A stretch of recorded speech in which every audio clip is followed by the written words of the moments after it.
Mes chers élèves, bienvenue dans cette présentation pour traiter la partie énergétique d'un deuxième oscillateur mécanique qui concerne le pendule de torsion. Cette leçon est destinée pour les élèves de deuxième année baccalauréat, sciences physiques et sciences maths.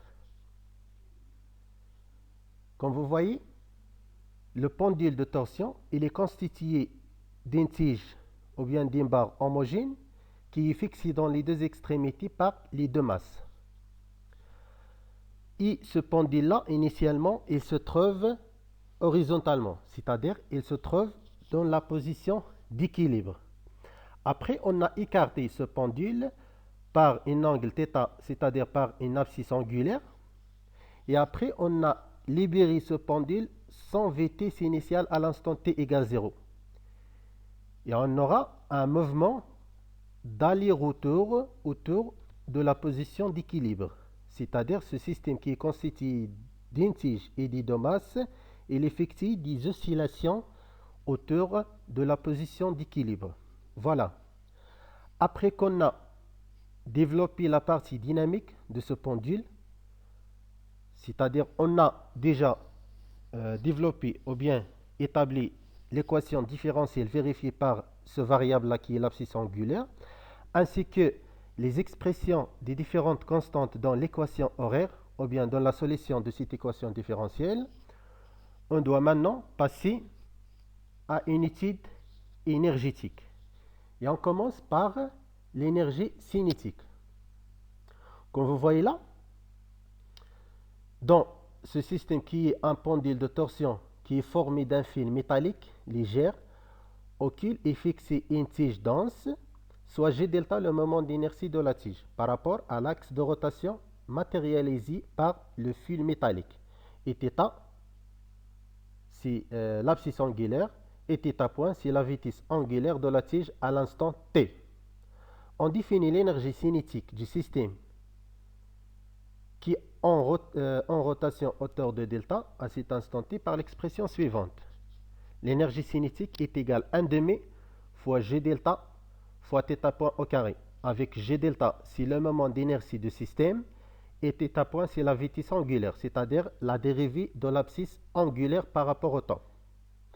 Et d'après l'équation horaire, ou bien la solution de l'équation différentielle, vérifiée par cette abscisse angulaire θ, on a θ en fonction du temps est égal θ max, c'est l'amplitude fois cosinus de P sur T0T plus phi. Si on fait la dérivation de cette abscisse angulaire, on trouve que la vitesse angulaire θ point est également θ max fois 2P sur T0 sinus de P sur T0T plus phi. Parce qu'en mathématiques, la dérivée de cosinus x, c'est moins sinus x.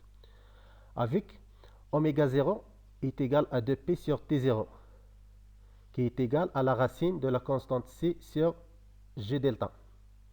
Maintenant, on remplace θ point au carré par son expression. Et on trouve que l'énergie cinétique est égale à 1 demi G delta facteur de moins θm fois 2P sur T0 sinus 2P sur T0 fois le temps t plus phi au carré, qui est égal à 1 demi fois la constante de torsion C facteur de θ max au carré moins θ au carré. Et voilà l'expression de l'énergie cinétique de ce système. Et on aura deux cas. Si l'abscisse angulaire θ est égale θ max, ou bien moins θ max, alors que l'énergie cinétique est nulle. Donc la vitesse est nulle et l'oscillateur s'arrête et change le sens de son mouvement. Deuxième cas, si θ égale 0, si l'abscisse angulaire égale 0. Alors, si on remplace θ par 0 dans l'expression de l'énergie cinétique, on aura un oscillateur qui passe par sa position d'équilibre et son énergie cinétique est maximale, qui devient est égal à 1 demi fois 6 fois θ max au carré, parce qu'on a remplacé θ par 0. Et sa vitesse, l'EC. Et voilà. On passe maintenant à l'énergie potentielle de torsion. Comme vous voyez, l'énergie potentielle de torsion, elle dépend d'une constante qui s'appelle la constante de torsion C. Donc, il est défini par la relation suivante. L'énergie potentielle de torsion, EPT, égale 1 demi fois la constante de torsion fois θ au carré plus une constante. Avec cette constante-là, elle dépend du choix de l'état de référence fourni par les conditions initiales. En général, on prend comme défaut et comme référence que la valeur de l'énergie potentielle égale 0 pour θ est égal θ0 égale 0. Donc si on remplace EPT par 0 et θ par 0, on n'aura que la constante dans ce cas égale 0. Alors que l'expression de l'énergie potentielle de torsion égale 1 demi fois C fois θ au carré. Maintenant, si on prend comme état de référence, si EPT égale 0, pour l'abscisse angulaire θ est égal θ max, l'amplitude maximum. Dans ce cas, on trouve que la constante est égale moins 1 demi fois la constante C fois θ max au carré. Et si on remplace dans l'expression de l'énergie potentielle de torsion, on trouve que EPT égale 1 demi fois la constante de torsion C facteur de θ au carré moins θ max au carré. Troisième cas, si on prend l'état de référence est la suivante. EPT égale 0 pour l'abscisse angulaire θ est égal dans ce cas moins θ max. Donc si je remplace EPT par 0 et θ par moins θ max, on n'aura que la constante égale 1 demi, dans ce cas-ci plus 1 demi, fois la constante de torsion C fois θ max au carré. Et si je remplace tout ça dans l'expression de l'énergie potentielle de torsion, on trouve que énergie potentielle de torsion est égale 1 demi fois C facteur de θ au carré plus θ max au carré. Et voilà les trois cas pour déterminer la constante C. Voilà. Maintenant, on passe à une expression entre la variation de l'énergie potentielle de torsion et le travail du moment du couple de torsion.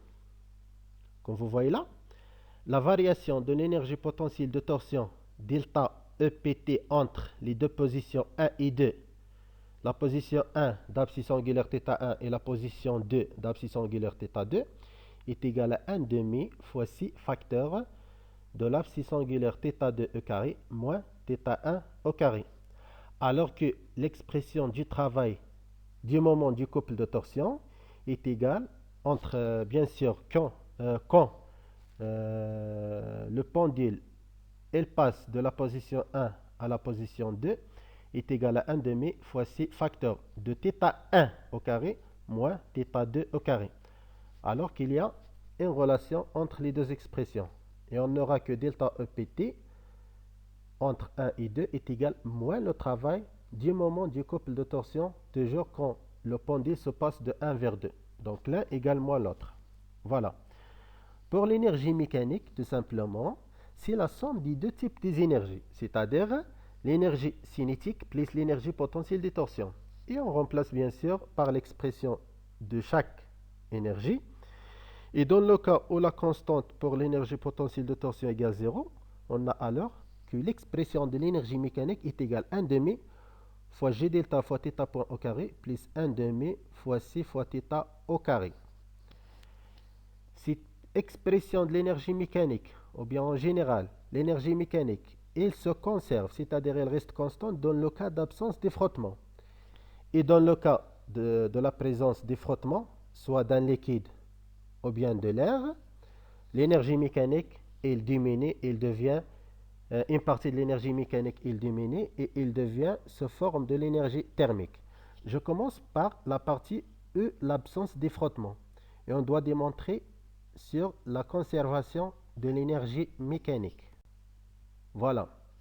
Comme vous voyez là, je commence par l'expression de chaque énergie. L'énergie cinétique est égale à 1 demi G delta fois oméga au carré. Et l'énergie potentielle de torsion, c'est 1 demi fois la constante C fois θ au carré plus la constante. Alors que l'énergie mécanique, c'est la somme des deux. Je remplace l'expression de chaque énergie. On trouve que l'énergie mécanique est égale à 1 demi G delta oméga au carré plus 1 demi C fois θ au carré plus la constante. Maintenant, je dois dériver cette énergie mécanique-là. Donc la dérivée de l'énergie mécanique par rapport au temps, c'est la dérivée des deux expressions. qui est égal à 2 sur 2 qui est 1 fois G delta fois oméga au carré, c'est-à-dire la dérivée de ce variable, plus 2 sur 2 c'est 1 fois C, comme vous voyez là, fois C, fois θ point, fois θ 2 points, c'est-à-dire la dérivée de la vitesse angulaire. Donc, on doit factoriser par θ 2 points, facteur de G delta fois θ point, plus C fois θ. Comme vous voyez, on divise tout ça par le moment d'inertie G delta, et on n'aura que la dérivée de l'énergie mécanique par rapport au temps est égale θ 2 points, facteur de θ point, plus C sur G delta fois θ.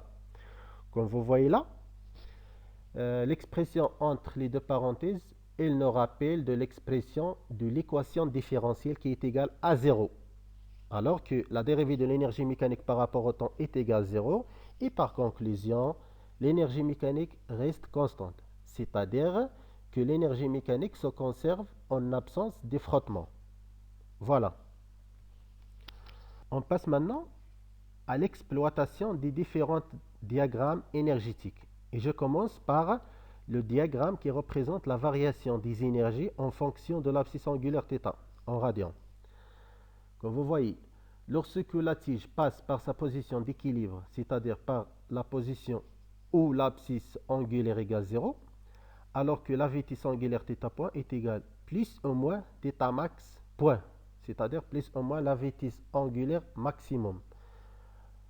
Si on remplace ça dans les expressions de l'énergie potentielle de torsion et l'énergie cinétique, on trouve que l'énergie potentielle de torsion est égale 0 parce que θ égale 0 et l'énergie cinétique est égale 1 demi fois G delta fois la vitesse angulaire θ point max au carré. Et lorsque la tige elle passe par ses positions extrêmes, c'est-à-dire soit par plus θ max ou bien moins θ max, dans ce cas, la vitesse angulaire dans les deux extrêmes, on n'aura que la vitesse angulaire θ point égale 0. Si je remplace tout ça dans les expressions des énergies, on trouve que l'énergie potentielle de torsion égale 1 demi fois C fois θ max au carré et l'énergie cinétique égale 0. Comme vous voyez dans le diagramme de l'énergie par rapport à l'abscisse angulaire θ. Et pour les deux cas, l'énergie mécanique d'un pendule de torsion libre est amortie, se conserve. C'est-à-dire elle reste constante. Parce que dans ce cas, on a l'absence totale des frottements. Maintenant,